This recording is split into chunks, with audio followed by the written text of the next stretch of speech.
దానియేలు గ్రంథము 2వ అధ్యాయము. నెబుకద్నెజరు తన ఏలుబడి యందు 2వ సంవత్సరమున కలలు కనెను. అందును గురించి ఆయన మనస్సు కలతపడగా ఆయనకు నిద్రపట్టకుండెను. కాగా రాజు తాను కనిన కలలను తనకు తెలియజెప్పుటకై శకునగాండ్రను గారడీ విద్య గలవారిని మాంత్రికులను కల్దీయులను పిలువనంపుడని ఆజ్ఞ ఇయ్యగా వారు వచ్చి రాజు సముఖమున నిలచిరి. రాజు వారితో, నేనొక కల కంటిని, ఆ కలభావము తెలిసికొనవలెనని నేను మనోవ్యాకులమొందియున్నాననగా, కల్దీయులు సిరియా భాషతో ఇట్లనిరి: రాజు చిరకాలము జీవించునుగాక. తమరి దాసులకు కల సెలవీయుడి, మేము దాని భావమును తెలియజేసెదము.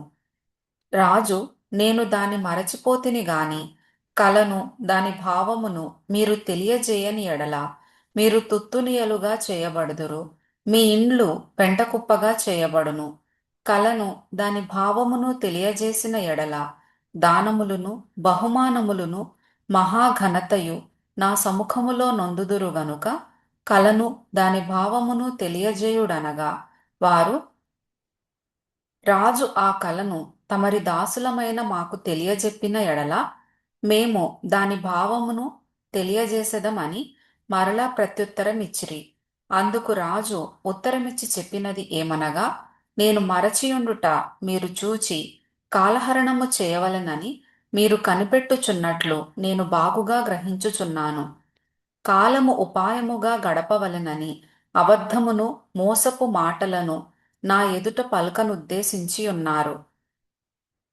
మీరు కలను చెప్పలేకపోయిన ఎడల నేను చెప్పిన మాట ఖండితము గనుక కలను నాకు చెప్పుడి. అప్పుడు దాని భావమును తెలియజేయుటకు మీకు సామర్థ్యము కలదని నేను తెలిసికొందును.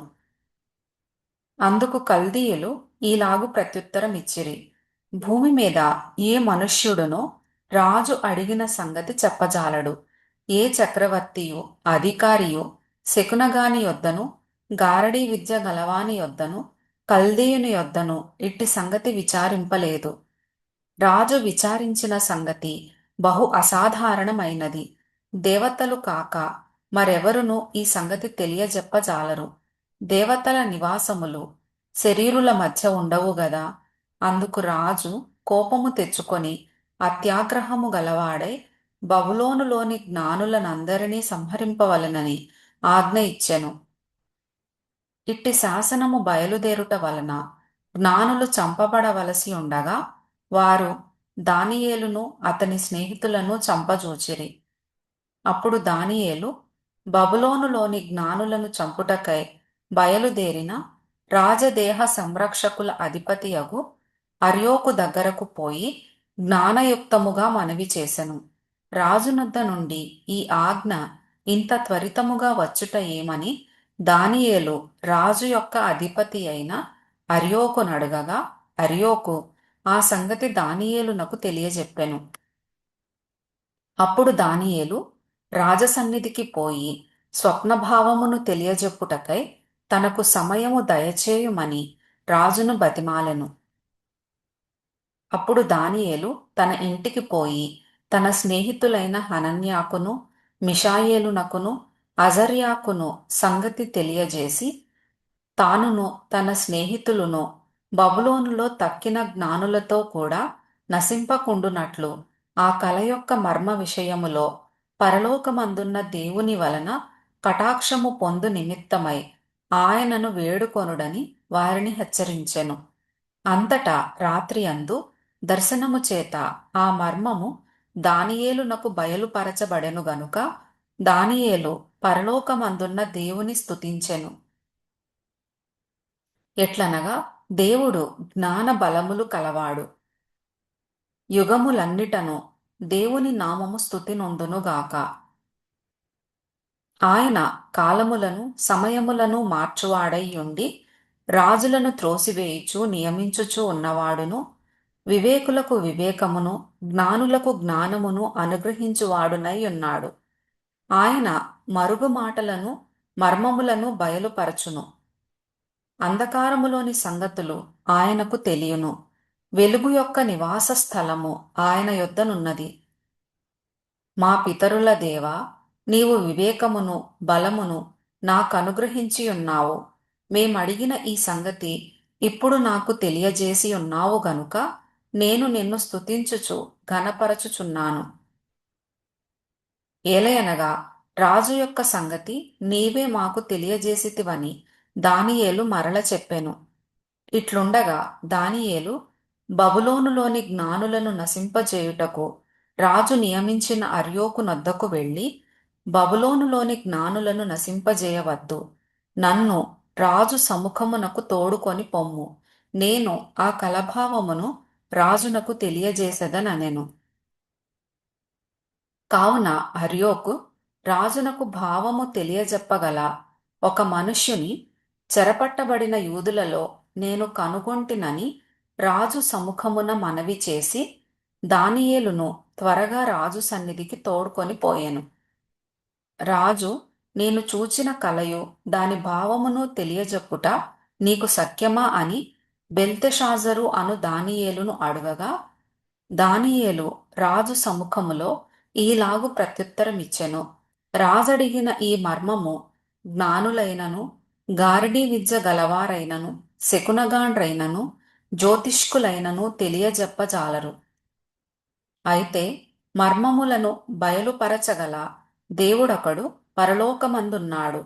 అంత్యదినములయందు కలగబోవు దానిని ఆయన రాజగు నెబుకద్నెజరునకు తెలియజేసెను. తాము పడక మీద పరుండగా తమరి మనస్సులో కలిగిన స్వప్న దర్శనములు ఏవనగా, రాజా, ప్రస్తుత కాలము గడచిన పిమ్మట ఏమి జరుగునో అనుకొని తాము పడక మీద పరుండి మనోచింత గలవారై ఉండగా మర్మములను బయలుపరచువాడు కలుగబోవు దానిని తమరికి తెలియజేసెను.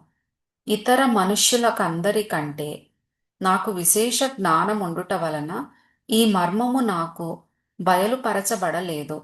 రాజునకు దాని భావమును తెలియజేయు నిమిత్తమును తమరి మనస్సు యొక్క ఆలోచనలు తాము తెలిసికొను నిమిత్తమును అది బయలుపరచబడెను.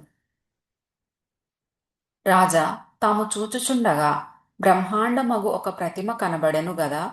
ఈ గొప్ప ప్రతిమ మహాప్రకాశమును భయంకరమునైన రూపమును గలదై తమరి ఎదుట నిలిచెను. ఆ ప్రతిమ యొక్క శిరస్సు మేలిమి బంగారుమయమైనదియు, దాని రొమ్మును భుజములును వెండివియు, దాని ఉదరమును తొడలును ఇత్తడివియు, దాని మోకాళ్ళు ఇనుపవియు, దాని పాదములలో ఒక భాగము ఇనుపదియు ఒక భాగము మట్టిదియునై ఉండెను. మరియు చేతి సహాయము లేక తీయబడిన ఒక రాయి ఇనుమును మట్టియు కలిసిన ఆ ప్రతిమ యొక్క పాదముల మీద పడి దాని పాదములను తుత్తునియలుగా విరుగగొట్టినట్టు తమకు కనబడెను.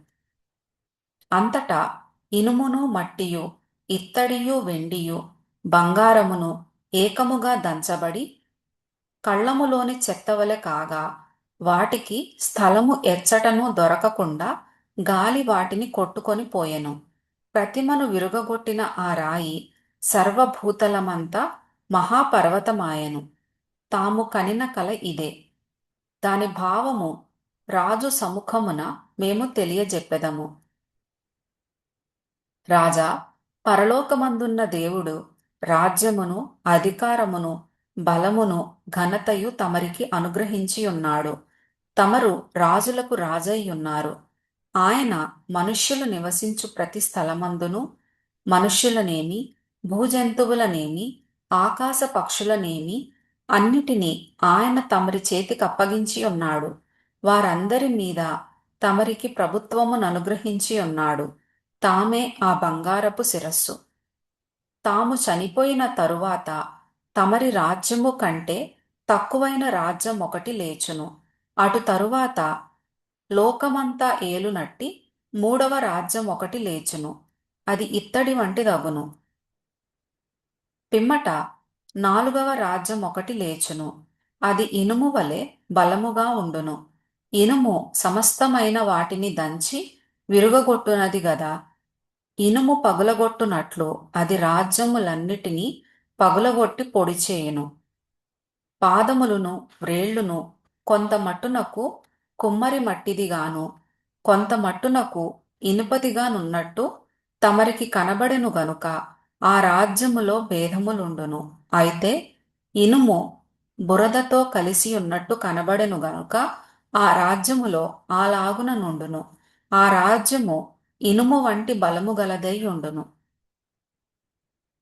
పాదముల వ్రేళ్ళు కొంత మట్టునకు ఇనుపవిగాను కొంత మట్టునకు మట్టివిగాను ఉన్నట్లు ఆ రాజ్యము ఒక విషయములో బలముగాను ఒక విషయములో నీరసముగాను ఉండును.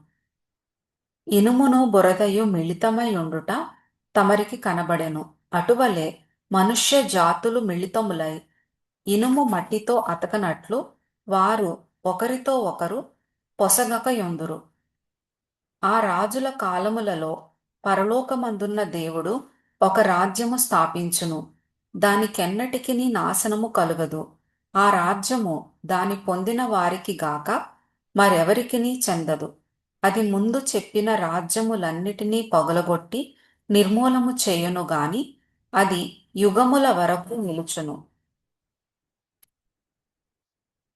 చేతి సహాయము లేక పర్వతము నుండి తీయబడిన ఆ రాయి ఇనుమును ఇత్తడిని మట్టిని వెండిని బంగారమును పగలగొట్టగా తమరు చూచితిరే.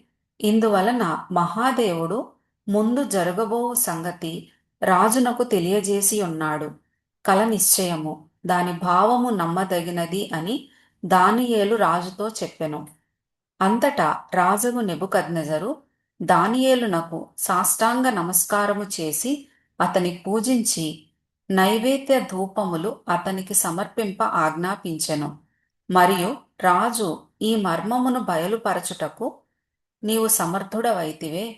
నీ దేవుడు దేవతలకు దేవుడును రాజులకు ప్రభువును మర్మములు బయలుపరచువాడునై ఉన్నాడని దానియేలునకు ప్రత్యుత్తరమిచ్చెను.